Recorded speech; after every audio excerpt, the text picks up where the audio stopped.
Hello everyone, welcome to my mini blog. তো আজকে ছিল 30শে ডিসেম্বর। আমরা সবাই মিলে যাচ্ছি একটু ঘুরতে।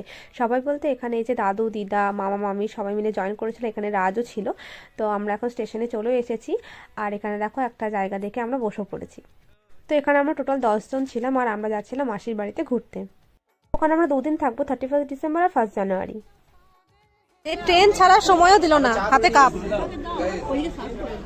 এই নি ম্যাডাম, এই চাওয়ালি চাওয়ালি একবার তাকাও। ট্রেন এখনো ছাড়েনি, স্টেশনে দাঁড়িয়ে আছে আর আমরা চা খাচ্ছি। তো ট্রেন তো আমাদের দুগ্গা দুগ্গা বলে রওনা দিয়ে দিল, আর এদিকে দেখো একের পর এক বিস্কুট বেরোচ্ছে, ভুজিয়া বেরোচ্ছে, মানে এক একটা জিনিস বেরিয়ে যাচ্ছে ব্যাগ থেকে। আর এদিকে অনেক কিছু কেনা হচ্ছে, মানে আমাদের মুখ কিন্তু একদমই বন্ধ হচ্ছিল না, একটা করে জিনিস উঠছিল আর আমরা কিনছিলাম। তো সবাই মিলে মজা করতে করতে চলে এসেছি দমদম। এখানে আমার মাসির বাড়ি। তো যেতে মাত্র 5 মিনিট লাগে স্টেশন থেকে। তো আজকে ভিডিওটা এখানেই শেষ করছি। কেমন লাগলো অবশ্যই জানি।